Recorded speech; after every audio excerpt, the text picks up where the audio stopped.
Huwa ar-Rahman ar-Rahim. He is the unimaginably merciful. He is the constant source of mercy, constantly merciful. Huwa Allahu alladhi la ilaha illahu. He is Allah, the one that no one is to be worshipped or obeyed in any way, shape or form except He. Al-Malik, the King. Al-Quddus, the source of all purity.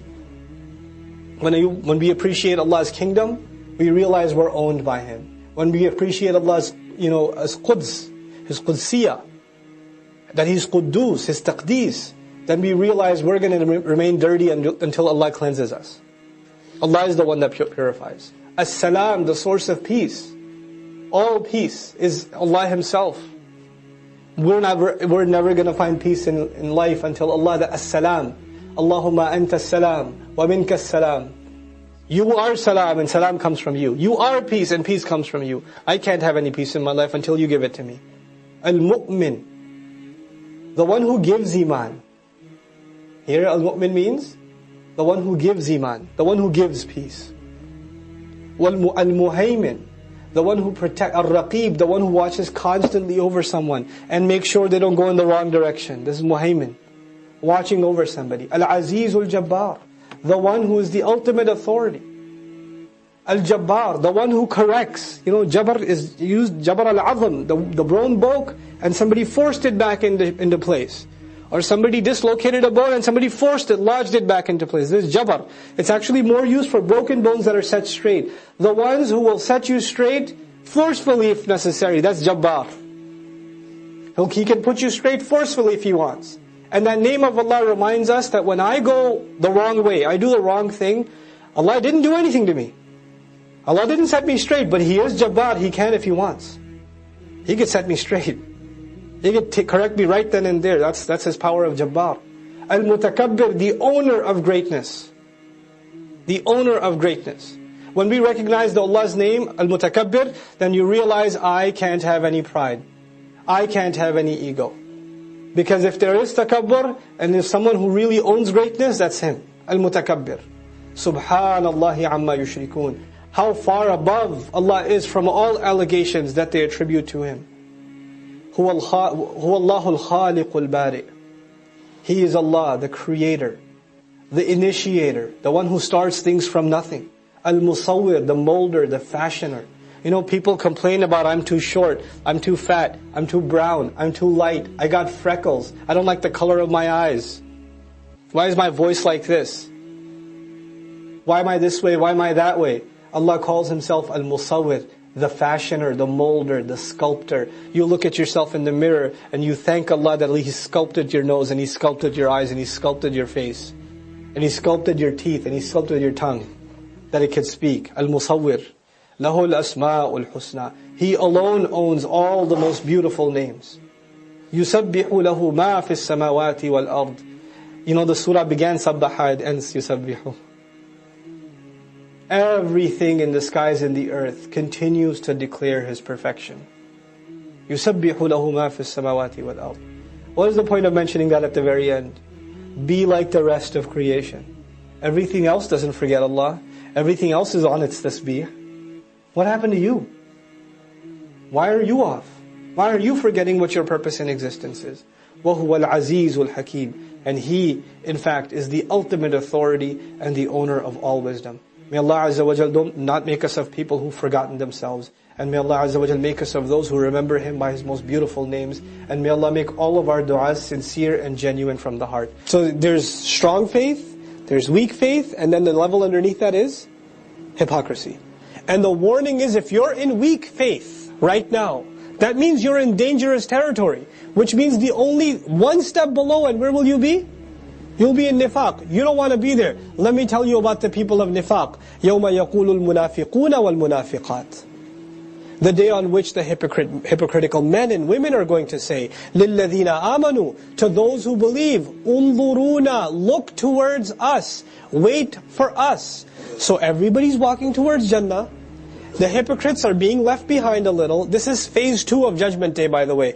The disbelievers have already been discarded. They're already in hellfire, they've been thrown in.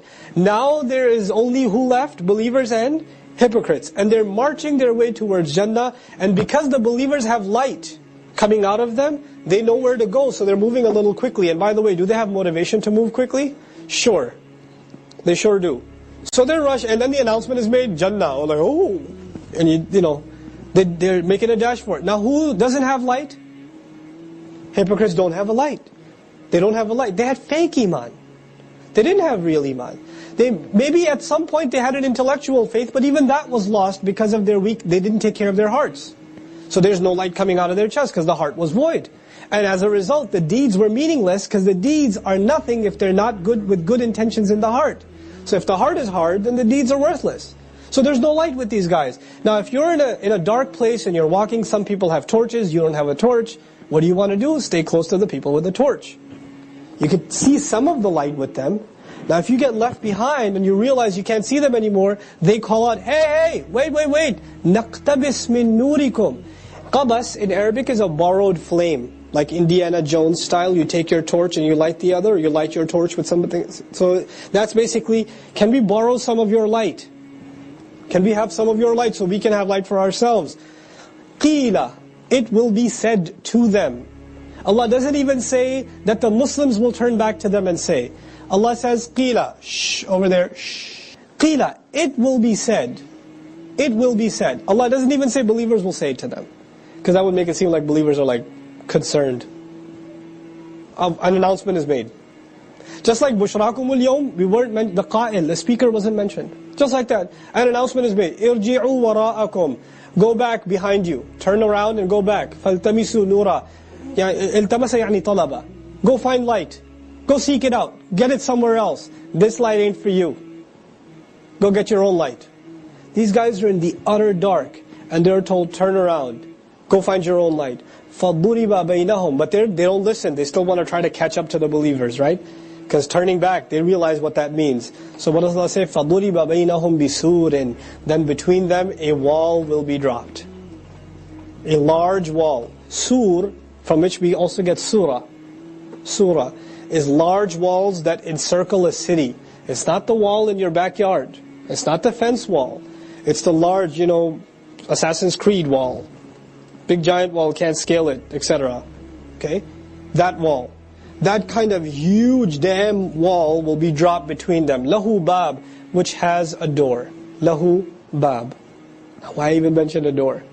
Ulama comment, there are different levels of munafiqun and people of weak iman. There may be those the Messenger describes, alayhi salatu wasalam, people that will burn in hellfire for some time and then eventually make their way to paradise. Well, how are they going to get to paradise if this gigantor wall is there? What's in that wall? A door. There's still some way. But, and some argue, no, this door is mentioned, so it adds to their hope, so they try to open it and realize they won't open. So it's like insult to injury. بَاطِنُهُ فِيهِ الرَّحْمَةِ. On the other side of it, the side you can't see, there is mercy. وَظَاهِرُهُ. And the obvious side, where these people are at, مِنْ قِبَلِهِ الْعَذَابِ. From the other side of it, is all there is punishment. يُنَادُونَهُمْ. They're going to start calling out from the wall. Now walls don't have ceilings, so you can still hear on the other side. So they start yelling and screaming, أَلَمْ نَكُمْ مَعَكُمْ. Weren't we with you? We were with you. We went to the same school, man. Remember? Mudaf ilayh. You and I were like mudaf and mudaf ilayh, inseparable. Nothing comes between us. What happened today, man? I used to be at the masjid too. I was a believer too. Abdullah ibn Ubay was at the first rows of the masjid. When I went to Masjid al-Nabawi for Fajr, I got to the masjid before the adhan, started walking, prayed some sunnah, kept walking, iqamah was given, I was not even halfway into the masjid. Not even halfway into the masjid. My intention was to try to follow the janazah into Jannat al-Baqi'. If you're up ahead, you can follow it. But man, you're like, way back there. In the hallway you have to pray. And you're like, man, these munafiqun, they were in the front row. Behind Rasulullah, not Shaykh Hudayfi. Behind Rasulullah sallallahu alayhi wasallam. And yet they're munafiq. And Allah, now, أَلَمْ نَكُمْ مَعَكُمْ. Weren't we with you? قَالُوا بَلَى. Of course you were. Why not? I remember you. وَلَكِنَّكُمْ فَتَنْتُمْ أَنفُسَكُمْ. You put yourselves in trial and difficulty.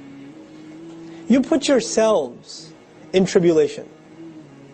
Shaitan didn't put you in difficulty, you put yourself in difficulty. Fitna is a difficult test.